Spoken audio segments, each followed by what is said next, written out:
మన జగద్గురు బ్రహ్మర్షి పితామహ పత్రిజీ గారికి ఒకసారి గట్టి క్లాప్ చేసుకున్నాము.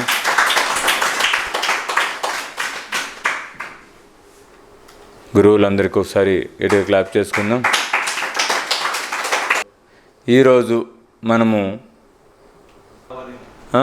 నవ్వుతూ బ్రతకాలిరా తమ్ముడు, నవ్వుతూ చావాలిరా. ఇదే జీవితం మై డియర్ ఫ్రెండ్స్, ఇదే సత్యము. ఏమిటి ఈ జీవితం అంటే నవ్వుతూ బ్రతకగలగాలి. ఏమిటి మనం తెలుసుకోవాల్సిన సత్యము అంటే నవ్వుతూ చావాలి. ఈ భూమి మీదకి మనం ఎందుకు జన్మలు తీసుకుంటాము? అందరికీ రకరకాల ప్రశ్నలు ఉన్నాయి. ఎందుకు జన్మ తీసుకుంటామయ్యా అంటే వీటి కోసమే జన్మ తీసుకుంటాము.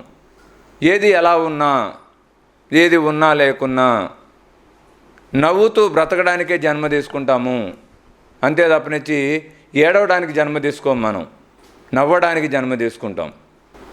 ఏది ఎలా ఉన్నా, ఎలాంటి పరిస్థితుల్లోనైనా కూడా మనం నవ్వుతూ చావడానికి జన్మ తీసుకుంటాము. నువ్వు ఈ భూమి మీదకి ఏ లక్ష్యంతో వచ్చినా, ఏ పర్పస్తో వచ్చినా, కారణం ఏదైనా కానీ నువ్వు ఒక్కో జన్మలో ఒక్కొక్క క్యారెక్టర్ తీసుకోవచ్చు, ఒక్కొక్క పర్పస్ ఉండొచ్చు. కానీ ఎండ్ ఆఫ్ ది డే ప్రతి జన్మ యొక్క పర్పస్ ఏంటంటే నవ్వుతూ బ్రతకడము, నవ్వుతూ చావడము. ఇదే మన జీవిత లక్ష్యము. ఇది తెలుసుకోవడం కోసమే భూమి మీదకి వస్తాం మనము. కాబట్టి మై డియర్ ఫ్రెండ్స్, మనము ఈరోజు ఈ విషయం గురించే మాట్లాడుకోబోతున్నాము.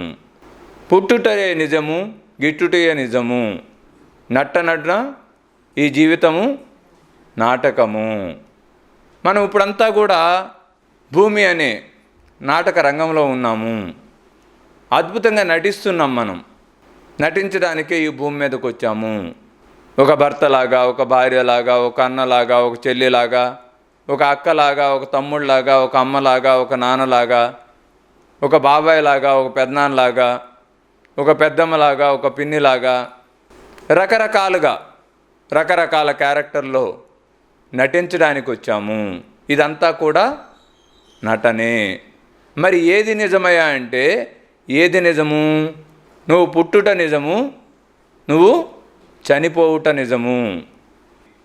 ఈ రెండే నిజాలు, పుట్టడము, చనిపోవడము. కాబట్టి మనం ఈరోజు తెలుసుకునే సత్యం ఏంటంటే నవ్వుతూ బ్రతకాలిరా తమ్ముడు, నవ్వుతూ చావాలిరా. మరి ఎంతమంది నవ్వుతూ చనిపోవడానికి రెడీగా ఉన్నారు? ఎస్, ఇక్కడున్న యోగులందరికీ ఒకసారి గట్టి క్లాప్ చేద్దాం. దీపం కొండెక్కింది. దీపం కొండెక్కితే ఏమవుతుంది? ఏమంటారు? దీపం కొండెక్కింది అంటాం. కొండెక్కితే ఏమవుతుంది? హరిష్టం. విన్నారు ఎప్పుడన్నా? దీపం కొండెక్కితే హరిష్టం. ఏ దీపం కొండెక్కితే హరిష్టము? ఏ దీపం కొండెక్కితే హరిష్టము? బయట దీపం కొండెక్కితే హరిష్టం కాదు, లోపల దీపం కొండెక్కితే హరిష్టము. మన సినిమాల్లో చూసుంటాం కదా, ఒక యోగి లేకపోతే ఒకరు ఎంతో సాధన చేసి ఎంతో ధ్యానం చేసి శివైక్యం చెందాడంటారు. ఆ యొక్క ఒక వెలుగు అలా వెళ్ళిపోయి ఆ యొక్క దేవుడిలో కలిసిపోతుంది. అంటే ఆ దీపం వెలుగుతూ ఉంది, ఇంకా కొండెక్కలేదు. కానీ ఎక్కడైతే ధ్యానం లేదో, ఎక్కడైతే జ్ఞానం లేదో అక్కడ ఆ యొక్క ఆత్మజ్యోతి, ఆ దీపము సరిగా వెలగదు, కొండెక్కుతుంది. దాన్నే హరిష్టము అంటాం. అంటే నీ ఆత్మదీపం అనేది అదే బుద్ధుడు చెప్పాడు, అపో దీపో భవ. నీ దీపాన్ని నువ్వే వెలిగించుకోవాలి. ఎక్కడ? బయట కాదు, లోపల. ఎప్పుడైతే నీ దీపము జ్యోతిగా మారాలి. దీపం కొండెక్కుతుంది, జ్యోతి కొండెక్కుతుందా? జ్యోతి, దీపానికి జ్యోతికి తేడా ఏంటి? నిత్యం వెలుగుతూ ఉంటుంది, ప్రజ్వలిస్తూ ఉంటుంది.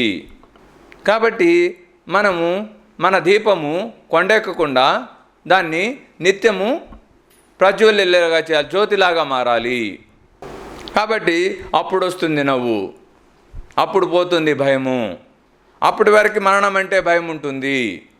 కాబట్టి మై డియర్ ఫ్రెండ్స్, ఈరోజు మనం మాట్లాడకపోయేది, మనం చెప్పుకోబోయేది మరణం గురించి. ఈ భూమి మీదకు మనం మరణం గురించి తెలుసుకోవడానికి మాత్రమే వస్తాము. చక్కగా మరణించడం నేర్చుకోవడం కోసమే వస్తాము. ఇదే అందరి లక్ష్యము. మనలో ఉన్న భయాల్ని దాటుతూ మనం ఎలా మరణించాలి, దీపం కొండెక్కకుండా ఒక జ్యోతిగా మారి ఎలా మరి ఆ యొక్క ఉన్నత లోకాలకి చేరాలి అని తెలుసుకోవడం కోసమే వస్తాము. అలా కాకుండా దీపం కొండెక్కితే హరిష్టము. ఆ యొక్క ఆత్మకి ఆ జ్ఞానం అందకపోతే హరిష్టము. ఆ యొక్క ఆత్మని ధ్యానం ద్వారా నువ్వు చేరలేకపోతే హరిష్టము. ఏదయ్యా హరిష్టం అంటే నువ్వు ధ్యానం చేయకపోవడమే హరిష్టము. నువ్వు సరి అయిన జ్ఞానాన్ని తీసుకోకపోవడమే హరిష్టము. కాబట్టి మన జీవితాల్లో హరిష్టానికి చావే లేదు, హరిష్టానికి తోవే లేదు, దారే లేదు. ఎందుకు అంటే మన ఆత్మ ఆల్రెడీ జ్యోతిలాగా మారింది. మనం అద్భుతమైన ధ్యానాన్ని చేస్తున్నాము, అద్భుతమైన జ్ఞానాన్ని పొందుతున్నాము. కాబట్టి ఎవరి దగ్గర అయితే ధ్యానం లేదో, ఎవరి దగ్గర అయితే జ్ఞానం లేదో వారు మాత్రమే ఇంద్ర ఈ జీవితము, ఎందుకు ఈ జీవితం ఉండేలా లేకేలా, ఎవరు ఏ చిన్న సందర్భం వచ్చినా పాడు జీవితం చచ్చిపోదాం అనిపిస్తూ ఉంటుంది. ఎందుకు? ఆనందంతోనా, నవ్వుతూనా, దుఃఖంతో, ఏడుస్తూ. కాబట్టి అది కాదు జీవితం. చావుని కోరుకోకూడదు. కానీ చావు వస్తున్నప్పుడు మాత్రం విక్రమార్కుల్లో రవితేజ చెప్పినట్టు నా మూతి మీద చిరునవ్వు ఉండాలి, నా చెయ్యి మీసం మీద ఉండాలి చెప్పాడు కదా విక్రమార్కులు రవితేజ. అలా ఉండాలి చావు అంటే. చావుని పనిగట్టుకుని కోరుకోకూడదు. మనం చచ్చిపోవాలని చెప్పేసి తెల్లాలేసిన దగ్గర నుండి రాత్రి వరకు అనుకోవాల్సిన అవసరం లేదు. కానీ ఈ క్షణం చావు వచ్చినా కూడా ఐఎమ్ రెడీ టు డై అని ఆనందంగా ఆత్మవిశ్వాసంతో చెప్పగలగాలి. ప్రతి క్షణం మనం సంసిద్ధంగా ఉండగలగాలి, నిర్భయంగా. మనకి పుట్టినరోజే తెలుసు ఏమని, ఏదో ఒక రోజు చచ్చిపోతామని. ఇక్కడ చనిపోరొకటి నేను జీవితకాలం ఇక్కడే ఉంటాను అనేవాళ్ళు ఎవరున్నారా? మనమందరం ఉంటాం, జీవితకాలమే ఉంటాము. ఒక జీవితం ఒక కాలం ఉంటుంది. ఇక్కడ ఎంతసేపు ఉంటాం మనం? మహా అయితే నేను మాట్లాడటం ఆపేంత వరకు ఉంటాం, తర్వాత వెళ్ళిపోతాం లేదా? అంటే కొంతకాలం ఉంది. ఈ కాలం తర్వాత ఇక్కడ నుండి వెళ్ళిపోతాము. అదేవిధంగా జీవితకాలమే ఇక్కడ ఉంటాం మనం. ఈ జీవిత కాలం ముగిస్తే మనం వెళ్ళిపోతాం. అందరూ వెళ్ళిపోవాల్సిందే. ఎవరు వెళ్ళిపోలేదు? ఈ కళ్ళతో మనం చూసే ప్రతిదీ నశిస్తుంది. ఈ కళ్ళతో మీరు ఏమేమి చూడగలుగుతున్నారు ఇక్కడ చెప్పండి? ఏం చూస్తున్నారు? కెమెరా చూస్తున్నారు. కెమెరా ఎంతకాలం ఉంటుంది? అది దాని జీవితకాలం ఎంతని ఉంటుంది. ఆ జీవితకాలం మాత్రమే ఉంటుంది ఆ కెమెరా, తర్వాత నశిస్తుంది, పాడైపోతుంది. ఇంకేం చూస్తున్నారు? లైట్ చూస్తున్నారు, ఫ్యాన్ చూస్తున్నారు. ఇవన్నీ కూడా నశించేవే. జీవితకాలం మాత్రమే ఉంటాయి, జీవితకాలం తర్వాత నశిస్తాయి. నీ కళ్ళతో చూసే ప్రతిదీ నశించి తిరుగుతుంది. ఇది మనకు తెలుసు కదా, తెలిసిన సత్యమే కదా. మరి ఎవరన్నా నశించినప్పుడు, ఈ భూమి మీద నుండి నిష్క్రమించినప్పుడు మనం ఎందుకు దుఃఖిస్తున్నాము? తెలిసిందే కదా. పుట్టినరోజే తెలుసు కదా ఏదో ఒక రోజు పోతామని చెప్పేసి. కానీ ఎందుకు? తెలిసింది కానీ అర్థం కాలేదు. తెలుసు మనకి ఇదంతా నాటకం అని మనమే చెప్పుతుంటాం.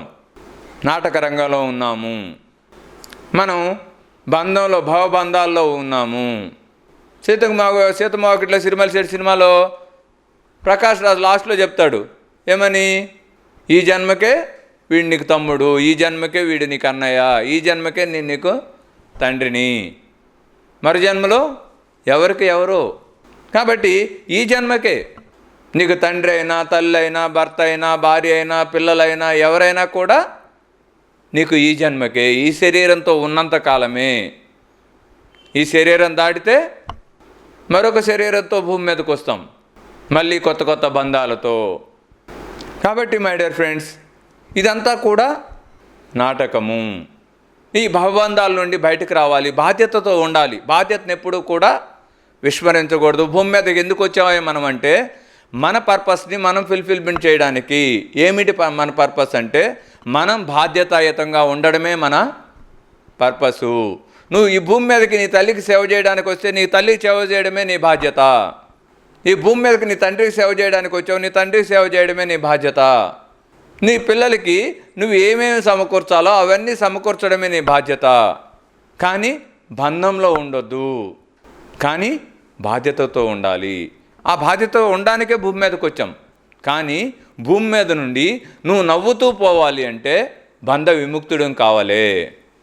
నువ్వు బంధంతో ఉంటే ఈ భూమి మీద నుండి నువ్వు నవ్వుతూ పోలేవు, ఏడుస్తూ పోతావు. అయ్యో నాకు చావు దగ్గరికి వస్తుంది, నా వయసు అయిపోతుంది, నేను ముసలివాడిని అయిపోతున్నాను, నేను ఎప్పుడొకప్పుడు చచ్చిపోతాను అని చెప్పేసి ఎప్పుడో వచ్చే సావుని ఇప్పుడు నుండే దుఃఖించడం మొదలు పెడతాము. ఏదో రోగం వస్తుంది, డాక్టర్ దగ్గరికి పోతాము, నీ ఆయుష్ ఇంకో సంవత్సరం పాటే అంటాం. చెప్తాడు డాక్టరు. సంవత్సరం పాటు ఏం చేస్తాడు వాడు? ఆనందంగా జీవిస్తాడు, ఏడుస్తూ జీవిస్తాడా? ఎందుకు? ఇంకో సంవత్సరం ఉంది కదా ఆయుష్. కనీసం మిగతా వాళ్ళకి ఎప్పుడు పోతారో తెలియదు, వాడికి తెలుసు ఇంకో సంవత్సరం బతుకుతానని. మరి ఆనందంగా జీవించాలా, ఏడుస్తూ జీవించాలా? భయం. అదే బాహుబలి సినిమాలు చెప్తాడు కదా, మరణ భయం, మరణ భయం అని చెప్పేసి. ఆ మరణ భయం నుండే బయటకు రావాలి. కాబట్టి మరణం గురించి మరింత అవగాహన మనం పెంపొందించుకోవాలి. మన అందరి లక్ష్యం అదే. ఇక్కడ ఉన్న వారికి భౌతికంగా ఒక్కొక్కరికి ఒక లక్ష్యం ఉండొచ్చు కాక, కానీ అందరికీ కామన్గా ఉన్న లక్ష్యము ఏమిటయ్యా అంటే మరణం గురించి మనం తెలుసుకోవడము. మనకి మరణించే సమయం వచ్చేపాటికి మనము ఆనందంగా మరణించగలగడము. ఈరోజు ఒక చిన్న కథ చెప్తాను మీకు మరణం గురించి. ఒక బుద్ధుడు మరి తను ధ్యానం చేసి అపరిమితమైన జ్ఞానాన్ని పొంది తనకున్న చిక్కు ప్రశ్నలన్నిటికి కూడా పరిష్కారం పొందిన తరువాత తను ఊరూరు తిరిగి ఆ జ్ఞానం పంచుతున్న క్రమంలో ఒకానొక ఊర్లో ఒక తల్లి తన బిడ్డని తీసుకుని బుద్ధుడి దగ్గరికి వస్తుంది. బుద్ధుడి దగ్గరికి వచ్చి ఆ బుద్ధుడిని బతిమలాడుకుంటుంది. ఏమని? నాయనా బుద్ధ, అందరూ నిన్ను దేవుడు అంటున్నారు, దేవుడికి ఏమైనా చేయగలిగే శక్తి సామర్థ్యం ఉంటుంది. నాకుంది ఒకే ఒక కుమారుడు, నాకు ఈ కుమారుడు తప్పించి నా జీవితానికి ఎవరూ లేరు, అలాంటి ఒకే ఒక కుమారుడు మరణించాడు అని చెప్పేసి ఆ మరణించిన బిడ్డని చేతిలో పట్టుకుని బుద్ధుడి దగ్గరికి వస్తుంది. బుద్ధుడిని బతిమలాడుకుంటుంది. ఎలా అయినా ఏమైనా చెయ్యి, నా బిడ్డని కాపాడు, నా బిడ్డని బ్రతికించు అని చెప్పేసి బుద్ధుడి కాళ్ళ వేళ్ళ పడుతుంది. అప్పుడు బుద్ధుడు ఆ తల్లితో చెప్తాడు, నువ్వు రోధించుకు తల్లి, నీ బిడ్డని నేను బ్రతికిస్తాను. నువ్వు నన్ను అందరూ దేవుడు అంటున్నారు కదా, ఆ దేవుడు అనే నమ్మకంతో నా దగ్గరికి నువ్వు వచ్చావు, నీ బిడ్డని నేను బ్రతికిస్తాను. కానీ నువ్వు ఒక చిన్న పని చేయాలి. నీ బిడ్డ బ్రతకాలి అంటే నువ్వు నాకు ఒక గుప్పుడు గోధుమలను తీసుకొచ్చి నాకు ఇవ్వాలి. నువ్వు గుప్పుడు గోధుమలను తీసుకొచ్చి నాకు ఇస్తే నీ బిడ్డని నేను బ్రతికిస్తాను అని చెప్తాడు. ఎవరినైనా వెళ్ళి ఒక గుప్పుడు గోధుమలను తీసురా, నువ్వు వెంటనే నీ బిడ్డని నేను బ్రతికిస్తాను, నువ్వేమీ రోధించాల్సిన అవసరం లేదు, కంగారు పడాల్సిన అవసరం లేదు, నీ బిడ్డ బతుకుతాడు. కానీ గుప్పెడు గోధుమలను తీసురా ఎక్కడికన్నా వెళ్ళి అని చెప్పేసి ఆ బుద్ధుడు ఆ తల్లికి చెప్తాడు. ఆ తల్లి ఆ చుట్టుపక్కల ఉన్న ఇళ్ళకి గోధుమలు తీసుకొచ్చడానికి ఒక అడుగు వేసిన వెంటనే బుద్ధుడు, ఆగు తల్లి, ఒక విషయం గుర్తుపెట్టుకో, నువ్వు ఏ ఇంటికి వెళ్ళి అయితే గోధుమలు తీసుకొస్తావో ఆ ఇంట్లో మరణం ఉండకూడదు, మరణం లేని ఇంట్లోకి వెళ్ళి నువ్వు గోధుమలు తీసురా అని చెప్పేసి ఆ తల్లికి ఆ బుద్ధుడు చెప్తాడు. ఆ తల్లి వెళ్ళి ఒక ఇంటికి వెళ్తుంది. ఒక ఇంటికి వెళ్ళి చెప్తుంది, అమ్మ నా కుమారుడు మరణించాడు, నేను బుద్ధుడి దగ్గరికి వెళ్తే గుప్పుడు గోధుమలు తీసుకొస్తే నా బిడ్డని బ్రతికిస్తా అన్నాడు, ఒక గుప్పుడు గోధుమలు ఇస్తావమ్మా అని చెప్పేసి ఆ తల్లి ఆవిడని అడుగుతుంది. నీ కొడుకు బతుకుతాడు అంటే గుప్పుడు గోధుమలు ఏముందమ్మా, నీకు ఎన్ని కావాలని నేను ఇస్తాను, తీసుకెళ్ళండి అని చెప్తుంది. అది తీసుకున్న తర్వాత ఆ బుద్ధుడు లాస్ట్లో చెప్పిన మాట గుర్తొచ్చి, అమ్మ మీ ఇంట్లో ఎవరు చనిపోలేదు కదా అని చెప్పేసి అడుగుతుంది. లేదమ్మా, మా ఇంట్లో ఈ మధ్య మా నాన్నగారు మరణించారు. అవునా, అయితే మీ ఇంట్లో గోధుమలు నాకు పనిచేయవు అని చెప్పేసి ఆ ఇల్లు వదిలేసి ఇంకో ఇంటికి వెళ్తుంది. అమ్మ, ఇది పరిస్థితి, నాకు ఇప్పుడు గోధుమలు కావాలి. మీ ఇంట్లో ఎవరు మరణించలేదు కదా? లేదండి, మా ఇంట్లో మరణం ఉంది. అయితే మీరిచ్చే గోధుమలు కూడా పనిరావు. మళ్ళీ ఇంకో ఇంటికి, మరొక ఇంటికి, ఏ ఇంటికి వెళ్ళినా కూడా అందరూ గోధుమలు ఇవ్వడానికి సిద్ధంగానే ఉన్నారు. కానీ మీ ఇంట్లో మరణం లేదా అంటే, లేదమ్మా, మా ఇంట్లో కూడా మరణించాడు. అలా ఎన్నో ఇళ్ళు తిరిగింది. అక్కడున్న ప్రతి గడపని వెళ్ళింది ఆవిడ. గడప గడపకి వెళ్ళి అర్జించింది. ఏ ఇంటికి వెళ్ళినా అందరూ గోధుమలు ఇవ్వడానికి సిద్ధంగానే ఉన్నారు, కానీ మరణం లేని ఇల్లు ఆవిడకి దొరకలేదు. అప్పుడు అర్థమైంది బుద్ధుడు తనకి ఏం చెప్పాలనుకుంటున్నాడో. బుద్ధుడి బోధనలు అంటే అలా ఉంటాయి. బుద్ధుడికి ఒకసారి గట్టి క్లాప్ చేద్దాం. అదే తల్లికి బుద్ధుడి దగ్గర వచ్చిన వెంటనే నీ బిడ్డ మరణించాడు, ఇంకా బతకడానికి అవకాశం ఉండదు, మరణం అత్యంత సహజమైన విషయము అని బుద్ధుడు ఆ తల్లికి చెప్పినట్లయితే ఏమనిపించేది? కోపం వచ్చేది. నువ్వు దేవుడు అంటున్నారు, నీకు ఆ మాత్రం తెలియదా? ఆ మాత్రం చేత కాదా? నా కుమారుడు చనిపోయి నేను బాధలో ఉంటే సహజం అంటావా అని చెప్పేసి దుఃఖము క్రోధం అయ్యేది. కానీ బుద్ధుడు ఏం చేశాడు? చెప్పలేదు, నేను బ్రతికిస్తాను నీ కొడుకుని, కానీ మరణం లేని ఇంట్లోకి వెళ్ళి ఒక గుప్పుడు గోధుమలు తీసురా అని చెప్పాడు. తద్వారా ఆ తెల్లకి ఏమర్థమైంది? ప్రతి ఇంట్లో మరణం ఉంది, మరణం లేని ఇల్లే లేదు. ఈ రోజున అది నా దగ్గరికి, నా కుమారుడి దగ్గరికి వచ్చింది, అంతే తేడా. ఏదో ఒక రోజు నా దగ్గరికి కూడా వస్తుంది. ఈ విషయాన్ని నాకు చెప్పడం కోసమే బుద్ధుడు ఈ పని చేశాడు అని నాకు అర్థమైంది అని చెప్పేసి వీళ్ళన్నీ తిరిగి అలిసిపోయిన ఆవిడ తిరిగి బుద్ధుడి దగ్గరికి వస్తుంది. బుద్ధుడి దగ్గరికి వచ్చి చెప్తుంది, ఏమని? బుద్ధ, నువ్వేం చెప్పాలనుకున్నావో నాకు అర్థమైంది. మరణం అనేది అత్యంత సహజమైన విషయము.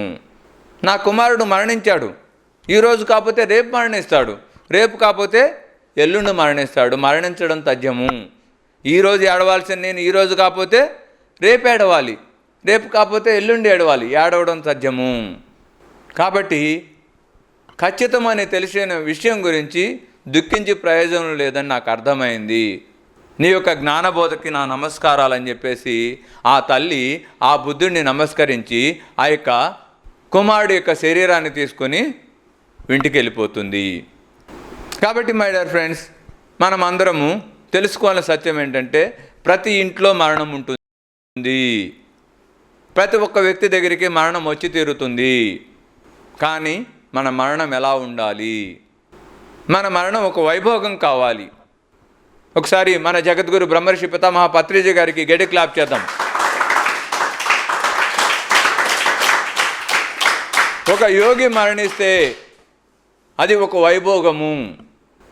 అక్కడ దుఃఖమే ఉండదు, అంత ఆనందమే ఉంటుంది. ఒక పండగ చేస్తారు అని ఎన్నో సందర్భాల్లో వినడం తప్పనిచ్చి అలా జీవించి చూపిన మహాయోగి బ్రహ్మర్షి పితామహ పత్రిజీ. ఆయన మరణాన్ని నేను కళ్ళతో ఇంత దగ్గరగా చూశాను.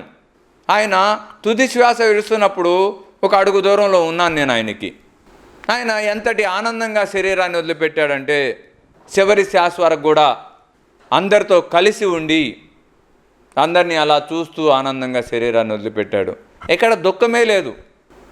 మరణించిన తర్వాత ఎక్కడ ఎంతటి జ్ఞానాన్ని పంచి ఆయన శరీరాన్ని వదిలిపెట్టాడు అంటే కొన్ని వేల మంది, లక్షల మంది పిరమిడ్ మాస్టర్లు అక్కడ తరలి వచ్చారు. కానీ ఏ కంటిలో చుక్క నీరు లేదు. అందరూ ఆనందంగా ఆ యొక్క కార్యక్రమాలు నిర్వర్తిస్తున్నారు. ఒక యోగికి చావు లేదు, శరీరాన్ని వదిలిపెడతాడంతే. మరణం అనేది లేదు, చిరస్థాయిగా నిలబడిపోతాడు. ఎందుకు అంటే నేను శరీరం కాదు అనే సత్యం ఎవరికైతే తెలుస్తుందో, ఈ శరీరం అనుకున్నప్పుడు మాత్రమే కదా నేను నశిస్తున్నాను అనే భావన ఉండేది. ఈ శరీరమే నేను కాదనుకున్నప్పుడు ఈ శరీరం ఉంటే ఏంటి, లేకపోతే ఏంటి? ఈ చొక్కా నేను కాదు, ఈ చొక్కా చినిగిపోతే, చొక్కా పాడైపోతే నేను ఇంకో చొక్కా వేసుకుంటాను. అదేవిధంగా ఈ శరీరం నాశనం అయిపోతే, ఈ శరీరం క్షీణించిపోతే, ఈ శరీరం వృద్ధాప్యానికి వస్తే ఇంకో శరీరాన్ని ధరిస్తాను, అంతే కదా. శరీరాన్ని ధరించడం అంటే ఈ చొక్కా మార్చినంత సులభము. నీ భూలోకంలో ఈ యొక్క వస్త్రాన్ని మార్చడం ఎంత సులభమో, ఆ పైన నీకు ఈ యొక్క శరీరాన్ని ధరించడం కూడా అంతే సులభమైన విషయము. అజ్ఞానం ఉంటే, ఇప్పుడు నాకు ఈ యొక్క వస్త్రం పట్ల మమకారం ఉంది, ఈ వస్త్రం ఏదో నాకు నా మిత్రుడు కొనిచ్చాడు, నాకు దీని పట్ల మమకారం ఉంది, ఇది చిరిగిపోయింది, దానికి ఏమనిపిస్తుంది? దుఃఖం అనిపిస్తుందా లేదా? చొక్కానే. కానీ దీని పట్ల నేను పెంచుకున్న మమకారం ఏం చేస్తుంది? నన్ను దుఃఖం వైపు తీసుకెళ్తుంది. అదేవిధంగా ఈ శరీరం పట్ల మనం పెంచుకున్న మమకారం మనల్ని ఏం చేస్తుంది? దుఃఖం వైపు తీసుకెళ్తుంది. కాబట్టి నువ్వు లేచింది మొదలు నిద్రపోయే వరకు నువ్వేం చేస్తున్నావు? దేనికోసం చేస్తున్నావు? దేనికోసం పాకులాడుతున్నావు? దేనికోసం పరిశ్రమిస్తున్నావు? కేవలం ఈ శరీరం కోసమా? ఒక్కసారి మిమ్మల్ని మీరు ప్రశ్నించుకోండి. మీరు ఉదయం లేచిన దగ్గర నుండి రాత్రి పడుకునే వరకు మీరు చేసే ప్రతి శ్రమ దేనికోసం?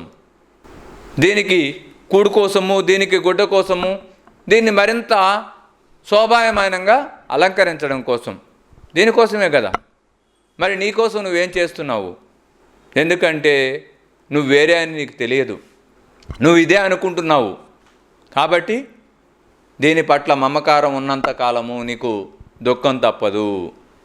ఇదే సత్యం మై డియర్ ఫ్రెండ్స్. ఇదే ఆధ్యాత్మిక జ్ఞానం అంటే, ఇదే స్పిరిచువల్ సైన్స్ అంటే. దీనికి మించిన మరేమో లేదు. ఈ రోజున ఈ యొక్క మరణం గురించి తెలుసుకోవాలి. మరణించడం ఎలా? చనిపోవాలనుకోకూడదు, కానీ చావుకి ప్రతిక్షణం సిద్ధంగా ఉండాలి, సంసిద్ధంగా ఉండాలి. నేను చిన్నప్పుడు ధ్యానంలోకి వచ్చిన తర్వాత ఒకసారి మా ఇంటికి వెళ్ళినప్పుడు నేను ఏదో సందర్భంలో చిన్నప్పుడు పుస్తకాల్లో ఏదో కావాల్సి ఒకటి ఎతుకుతున్న క్రమంలో ఒక బుక్ దొరికింది నాకు.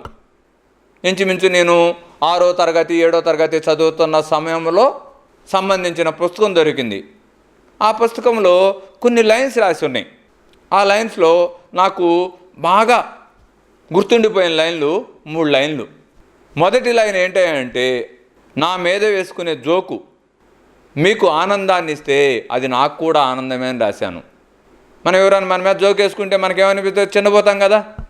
వాడు ఆనందానికి మనం కారణమవుతున్నాము కాబట్టి, వాడి ఆనందానికి మనం కారణమవుతున్నాం అంటే గొప్ప విషయమే కదా. కాబట్టి అది నాకు కూడా ఆనందమే అని రాసుకున్నాను నేను చిన్నప్పుడు. ఎందుకు రాశానో తెలియదు. మన స్థితి బయటకు తెలియకపోవచ్చు, కానీ మన స్థితి మనకు ఖచ్చితంగా తెలుస్తుంది. మనకు పూర్తి అవగాహనలో లేకపోవచ్చు. ఇక్కడంతా మనం అందరం ఉన్నాము. మన సాధారణ వ్యక్తుల్లాగా మనం అందరం అనిపించవచ్చు గాక, మనం అందరం గొప్ప యోగులమే కాబట్టి ఇక్కడున్నాము. అది మీకు తెలియచ్చు, తెలియకపోవచ్చు. రెండో లైను ఎందుకు రాసుకున్నానో తెలియదు. నేను ఒక హిందువుగా పుట్టాను, చనిపోయే స్థాయికి ఒక ముస్లింగా చనిపోవాలి అని రాసుకున్నాను. నాకు తర్వాత తెలిసింది, ఒక ముస్లిం ఆచారంలో ఒక శరీరాన్ని కూడా, చనిపోయిన శరీరాన్ని ఒక దేవుడిలాగా ఆరాధిస్తారు వాళ్ళు. మనలాగా అంటుకోకుండా దూరంగా పెట్టి శరీరాన్ని చాలా శుభ్రం చేసి, ఒక దేవుడిని మనం ఎలా అయితే పూజ చేస్తున్నప్పుడు దాన్ని ఎంత పవిత్రంగా చేస్తామో అంత పవిత్రంగా ఆ యొక్క శరీరాన్ని చేస్తారు. మూడోది నేను రాసుకున్న విషయము, నేను చనిపోయిన రోజున ఇక్కడ ఎవరు ఏడవకూడదు అని ఒక బోర్డు పెట్టాలి అని రాసుకున్నాను. ఖచ్చితంగా నేను ఈ జన్మలో నేను చనిపోయే సమయానికి, నేను మరణించే సమయానికి ఖచ్చితంగా ఒక యోగిలాగా మరణిస్తాను. అంతా నేను తెలిసిన ప్రతి ఒక్కరూ ఖచ్చితంగా సంబరం చేసుకోవాలి. ఇక్కడున్న ప్రతి ఒక్కరూ అలాగే మరణిస్తారు. అలా మరణించడానికే ఈ జన్మలో వచ్చాము. ఎవరి జన్మలో అయితే అలా మరణిస్తారో అదే చిట్ట చివరి జన్మ వాళ్ళకి, అదే ముక్తి. మరణించడం అంటే మరేమో కాదు. ఇక్కడ నుండి మీరు బయటకు వెళ్ళిపోతారు. ఇక్కడ ఉంటారా? మీరు ఉండరు. ఇక్కడ లేరంటే మరి ఎక్కడా లేరనా? ఇక్కడ లేరంతే. మరి ఎక్కడో ఉన్నారు. బయట ఉండొచ్చు, హాస్టల్లో ఉండొచ్చు, రూమ్లో ఉండొచ్చు, ఇంట్లో ఉండొచ్చు, మరెక్కడైనా ఉండొచ్చు. ఇక్కడ లేరు అంటే ఇక్కడ లేరని మాత్రమే. అదేవిధంగా మనం ఇక్కడి నుండి భూలోకం నుండి ఇంకో లోకానికి వెళ్తున్నాం. ఇండియా నుండి అమెరికాకి వెళ్తాం, హైదరాబాద్ నుండి అనకాపల్లి వెళ్తాం, ఇక్కడ నుండి భూమి మీద నుండి ఇంకో లోకానికి వెళ్తున్నాం, అంతే తేడా. మనం ఎంతమంది ఇల్లు వెకేట్ చేస్తుంటారు, రూములు వెకేట్ చేస్తుంటారు, హాస్టల్ వెకేట్ చేస్తుంటాం కదా. అలాగే మన బాడీని వెకేట్ చేస్తున్నాం. వెకేట్ చేయడం అంటే ఏంటి? ఖాళీ చేయడము. మనం దేనిలో అయితే ఉన్నామో దాన్ని ఖాళీ చేసి వస్తున్నాం. రూమ్లో ఉంటే రూమ్ని ఖాళీ చేసి వస్తున్నాము, ఇంట్లో ఉంటే ఇంటిని ఖాళీ చేసి వస్తున్నాము, హాస్టల్లో ఉంటే హాస్టల్ ఖాళీ చేసి వస్తున్నాము. అదేవిధంగా ఈ బాడీలో ఉన్నాం కాబట్టి బాడీ ఖాళీ చేసి వెళ్ళిపోతున్నాం. ఈ భౌతిక ప్రపంచంలో మనం జీవించాలి అంటే ఏదో ఒక ఇల్లు ఉండాలి. అదేవిధంగా ఈ భూమి మీద ఈ ఆత్మనే నేను జీవించాలంటే నాకు ఒక ఇల్లు కావాలి, అదే ఈ శరీరము. నేను ఈ భూలోకంలో లేనప్పుడు ఈ ఇల్లు ఖాళీ చేసి వెళ్ళిపోతాను. ఖాళీ చేస్తాను కేవలం. మనం చెప్తూ ఉంటాం కదా బాడీ వేకేటెడ్ అని, చెప్తాం లేదా? అంటే బాడీ వేకేటెడ్ అంటే ఏంటి? బాడీని వెకేట్ చేయడము, బాడీని ఖాళీ చేయడము. అంటే బాడీలో ఉన్న నేను బాడీని ఖాళీ చేసి బాడీ వదిలేసి నేను వెళ్ళిపోవడము. ఎంత క్లియర్గా ఉంది, అవునా కదా? మరి ఇంత క్లియర్గా ఉన్న విషయం పట్ల మనం ఎందుకు అవగాహనతో లేము? మా తాతకో ముత్తాతకో 150 సంవత్సరాలు వచ్చి 150 సంవత్సరాలు తర్వాత చచ్చిపోయినా కూడా ఊరంతా చేరి ఆడవలసిందే. మళ్ళీ ఆడకపోతే ఎవరేమనుకుంటారో, ఆడ తాత చనిపోతే కనీసం ఆడవలేదు. మరణము అంటే, చావు అంటే పుట్టుక. ఒక చోట పుడుతున్నామంటే మరెక్కడో చనిపోయాము అని అర్థము. ఇక్కడ చనిపోయామంటే మరెక్కడో పుట్టాము అని అర్థము. ప్రతి చివర మొదలవుతుంది, ప్రతి మొదలు ఒక చివరవుతుంది. ఇదే సత్యము. చివర మొదలవకుండా ఉంటుందా? ఒక దారం ఉంది, దారాన్ని తీసుకున్నాను, ఈ చివర మొదలవుతుందా చివరవుతుందా? మొదలవుతుంది, ఇదే చివర కూడా అవుతుంది. అదేవిధంగా చావు పుట్టుకలు కూడా అంతే. ప్రతి చావు ఒక పుట్టుకే, ప్రతి పుట్టుక ఒక చావే. ఇక్కడ మరణించావంటే మరెక్కడో పుట్టావని అర్థం, ఇక్కడ పుట్టావు అంటే మరెక్కడో మరణించావు అని అర్థము. మరి అక్కడ మరణించి ఇక్కడ పుట్టావు, ఇది ఆడవాలా నవ్వాలా? మరి ఎవరైనా పుట్టంగానే మనము సెలబ్రేషన్ చేసుకుంటాం కదా, ఇక్కడ రోజు కేకులు కట్ చేసుకుంటున్నాం మనం, హ్యాపీ బర్త్డే టు యూ అని. అదే అంటున్నాను, మనం ఎప్పుడు కూడా పక్కనోడిని దృష్టిలో పెట్టుకునే మన జీవితాన్ని జీవిస్తూ ఉంటాము. ఎంతమంది ఉన్నా పక్కనోడే. ఈ యొక్క సృష్టిలో ఒక యోగి మాత్రమే తను ఎలా జీవించాలనుకుంటాడో అలా జీవిస్తాడు. నేడు యోగులకు అందరికీ క్లాప్ చేద్దాం. అక్కడ ఉన్న యోగులందరూ కూడా మనం ముందు రూమ్లో ఫోటోలు పెట్టాం యోగులందరి. ఆ యోగులందరూ కూడా నేను పలానా సమయానికి చనిపోతాను అని నా యొక్క సావుకి సిద్ధం చేయండి, పండగ చేయండి అని చెప్పి పోయిన వాళ్ళు అందరూ. కాబట్టి దుఃఖానికి తావే లేదు మన జీవితంలో, దుఃఖించాల్సిన అవసరమే లేదు మన జీవితంలో. మన చావు పెళ్ళి లాంటిదే. పెళ్ళి ఎంత ఘనంగా చేసుకోవాలనుకుంటున్నామో, ఇప్పుడు చేస్తాం కదా పెళ్ళిళ్ళు ఆడంబరంగా, పెళ్ళి ఎంత ఆడంబరంగా చేసుకుంటామో మన చావు కూడా అంతే ఆడంబరంగా చేసుకోగలగాలి. పెళ్ళి నిరాడంబరంగా చేసుకుంటే నీ చావు కూడా నిరాడంబరంగానే ఉండాలి. కానీ ఎక్కడా దుఃఖం లేదు, నిరాడంబరంలోనూ దుఃఖం లేదు, ఆడంబరంలోనూ దుఃఖం లేదు. పెళ్ళి ఏదైనా పెళ్ళే కదా. నువ్వు నిరాడంబరంగా చేసుకున్న, ఏది మన రిజిస్టర్ ఆఫీస్కి వెళ్ళి పెళ్లి చేసుకున్నా ఏడుస్తావా? ఏడవు కదా. ఆడంబరంగా కొన్ని కోటి రూపాయలు పెట్టి పెళ్లి చేసుకున్నా కూడా ఏడుస్తావా? ఏడవు కదా. అదేవిధంగా చావు కూడా అంతే. చావు కూడా పెళ్ళి లాంటిదే బ్రదర్. కాబట్టి మై డియర్ ఫ్రెండ్స్, ఈరోజు మనం తెలుసుకోవాల్సిన సత్యము, నవ్వుతూ బ్రతకాలిరా తమ్ముడు, నవ్వుతూ చావాలిరా. ఇదే ఈరోజు మనం తెలుసుకోవలసిన అత్యంత అవసరమైన విషయం ఏమైనా ఉంది అంటే ఇది ఒక్కటి మాత్రమే, మరి ఏమీ లేదు. ఇది ఒక్కటే ఉంది. మనం తెలుసుకోవాల్సింది ఏమైనా ఉందని ఇది ఒక్కటే ఉంది. దీనికోసమే ధ్యానం చేయాలి. ఇది తెలుసుకోవడం కోసమే ధ్యానం చేస్తున్నాం అంతే. ధ్యానం ఎందుకు చేస్తున్నామంటే ధ్యానం కోసం కాదు. సకల భోగాలు మనకేదో వచ్చేస్తాయి, కాళ్ళు వచ్చేస్తాయి, బంగ్లాలు వచ్చేస్తాయి. ఎంతమంది ఇవేవి రావాలని ధ్యానం చేస్తున్నారు? ధ్యానం చేసి ధ్యానంలో కూర్చుని నాకు మంచి ఇల్లు రావాలి, నాకు మంచి పెళ్ళాం రావాలి, నాకు మంచి భర్త రావాలి. ఎంతమంది ధ్యానం చేస్తున్నారు? పెళ్ళిళ్ళు ఎక్కడ నిర్ణయించబడతాయి? స్వర్గంలో. పెళ్ళిళ్ళే కాదు, ప్రతిదీ స్వర్గంలో నిర్ణయించబడుతుంది. ఆ స్వర్గంలో ఎవరు నిర్ణయిస్తారు? బ్రహ్మదేవుడు నిర్ణయిస్తాడు. ఎవరయ్యా బ్రహ్మ అంటే, నీకు నువ్వే బ్రహ్మవి, నీకు మించిన బ్రహ్మ ఇంకోరు లేనే లేదు. పెళ్ళే కాదు, చావు కూడా నువ్వు అక్కడే నిర్ణయించుకుని వస్తావు. ఇక్కడికి వచ్చేటప్పుడు మీరు నిర్ణయం తీసుకుని వచ్చారు, 7:30కో 8కో మా అబ్బాయిని స్కూల్కి పంపాలి, కాబట్టి ఆ సమయం కల్లా నేను ఇంటికి వెళ్ళిపోవాలి. నిర్ణయం తీసుకుని వచ్చారు లేదా? వచ్చారు కదా. అలాగే మీరు ఇంటి దగ్గర నుండి ఈడకు రావడానికే ఒక నిర్ణయం తీసుకున్నప్పుడు, ఆ లోకం నుండి ఈ లోకం వచ్చేటప్పుడు ఒక నిర్ణయం తీసుకోరా? వివేకానంద ఎంతకాలం జీవించాడు? ఆదిశంకరాచార్యులు ఎంతకాలం జీవించారు? వాళ్ళకి ఇక్కడ ఉండిపోవడం పని కాదు, ఇక్కడ ఉండ పనిని చేసుకుపోవడమే పని. కాబట్టి వాళ్ళు వచ్చారు, వాళ్ళ పని చేసుకున్నారు, వాళ్ళు వెళ్ళిపోయారు. ఇక్కడ ఉండిపోవడానికి రాలేదు ఎవరు. ఎందుకు వచ్చాము? ఇక్కడ ఉన్న పనిని చేసుకుని పోవడానికి వచ్చాం మనం, అంతే. కాబట్టి మై డియర్ ఫ్రెండ్స్, మనం అందరం కూడా మరి ఇక్కడ ఏ పని కోసం అయితే వచ్చామో ఆ పని సక్రమంగా చేస్తూ ఆనందంగా జీవిస్తూ ఆనందంగా చచ్చిపోదాం. ఓకే కదా? ఆనందంగా చచ్చిపోదామా? గట్టిగా క్లాప్ చేద్దాం.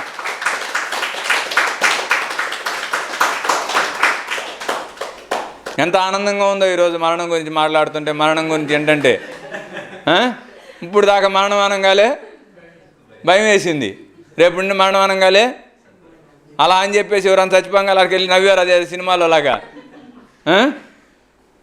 Common sense. మనకి అవగాహన ఉంది, పక్కన వాడికి లేదు కదా. కాబట్టి ఆ అవగాహన అవసరమైనప్పుడు కల్పించాలి.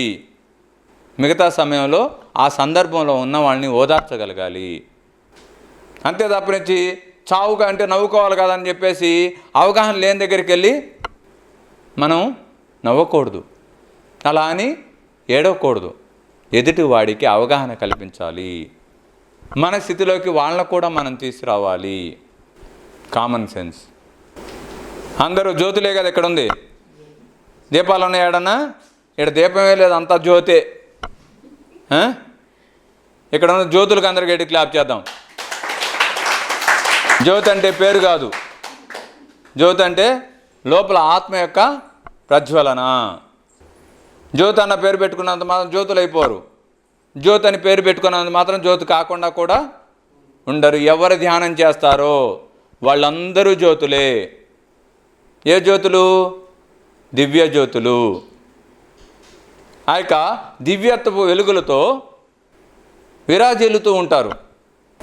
కాబట్టి ఇక్కడ ఉన్న జ్యోతులకు అందరికీ మరొకసారి గట్టి క్లాప్ చేద్దాము.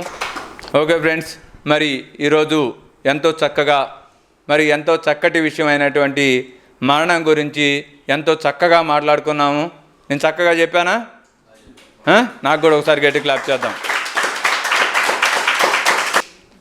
ఈ మధ్యకాలంలో ఒక చిన్న ఎపిసోడ్ చూశాను నేను.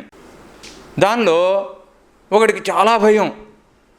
ఎంత భయం అంటే ఎవడు తన పక్క నుండి మాట్లాడితే ఆడేం చేసేస్తాడు అంత భయం.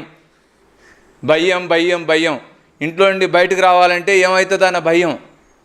ఇంట్లోనే ఉండిపోవాలంటే అలా ఆవిడేం చేస్తుందో అనే భయం. అలాంటి భయంలో ఉన్న ఒక వ్యక్తి ఒకరోజు హాస్పిటల్కి పోతాడు అనారోగ్యంగా ఉండి. హాస్పిటల్కి వెళ్తే అన్ని టెస్టులు చేస్తారు. అన్ని టెస్టులు చేసి అన్ని టెస్టులు అయిపోయిన తర్వాత వాడికి చెప్తారు డాక్టర్లు, నాయనా నువ్వు ఎక్కువ కాలం బ్రతకవు, ఇంకో వారం రోజులే నీ ఆయుష్ అని చెప్పేసి చెప్తారు. ఇంకా వాడికి వారం రోజుల్లో నేను చనిపోతానా, కేవలం వారం రోజులే బ్రతుకుతానా అని చెప్పేసి ఇక ఇంటికి వెళ్ళాడు సర్టిఫికెట్లు తీసుకుని. అప్పుడు వరకు ఆ లావిని చూస్తేనే లోపల గడబడి స్టార్ట్ అయ్యేది.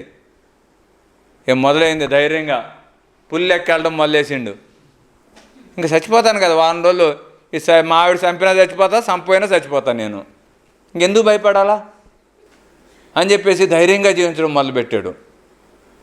అంతలోకి ఆ ఊర్లో టెర్రరిస్టులు వస్తారు బాంబులు పెట్టడానికి. టెర్రరిస్టులు వస్తే టెర్రరిస్టులు వచ్చారు, అందరూ పారిపోతుంటారు. వీడు మట్టికి అందరు పరిగెత్తుతుంటే వీడు అందరికీ ఎదురుబడి టెర్రరిస్టులు దగ్గరికి వీడు పరిగెత్తుంటాడు. అరే టెర్రరిస్టులు ఉన్నారు, వాళ్ళ దగ్గర బాంబు ఉంది, వాళ్ళ దగ్గరికి వెళ్ళకంటే ఏమవుతుంది? చంపేస్తారా? చంపేని, వాళ్ళు చంపినా చదువుతాను, చంపపోయినా చేస్తాను అని చెప్పేసి వాళ్ళ దగ్గరికి వెళ్ళి ఆ యొక్క బాంబులు తీసుకుని నడుము కట్టుకుని రండి రండి రండి అంటూ ఉంటాడు. ఏందిరా ఏం చేస్తున్నావు? అవి బాంబులు రా. అవును, అయితే ఏంది? ఏమవుతుంది? బాంబు వెళ్తే చచ్చిపోతానా? ఇవాళ కాదు రేపు చచ్చిపోతా. ఏమైంది? రా నువ్వు రా, నీకు భయం లేదా? రా అంటాడు. అయిపోయింది. ఆ తర్వాత వాడింటికి ఒక ఎమ్మెల్యే వస్తాడు. ఆ ఎమ్మెల్యేకి ఎప్పటి నుండో కోపం ఆడ ఎమ్మెల్యే అంటే. కానీ ఎమ్మెల్యే భయం ఏం చేస్తాడో అని. ఇప్పుడు భయం లేదు కదా, ఎమ్మెల్యే వచ్చాడు ఇంటికి ఓటాడడానికి. ఓటేయాలా నీకు? కాట్మని పేరుతో ఓటేయాలా నీకు? ఏం చేసావని ఓటేయాలరా నీకు? ఎన్నిసార్లు ఓటేయాలరా నీకు? ఏమన్నా చేసావా అని చెప్పేసి పేటను బిగుతూ ఉంటాడు. ఇట్లా వాడు నిర్భయంగా జీవించడం మొదలు పెడతాడు. ఎక్కడ దేనికి భయపడేదే లేదు. ఎవడికి మంచి జరుగుతుంది అంటే, ఒకటి మంచి జరుగుతుంది అంటే దానికోసం వాడి ప్రాణాన్ని పణంగా పెట్టడానికి కూడా సిద్ధంగా ఉంటాడు. ఎందుకు?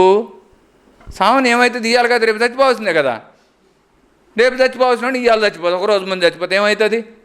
దీనికోసం భయపడుతూ బతకాలా అని చెప్పేసి ధైర్యంగా జీవించడం మొదలు పెడతాడు. అలా ఆ ధైర్యంగా జీవిస్తున్న క్రమంలో గడుస్తూ ఉంటాయి రోజులు.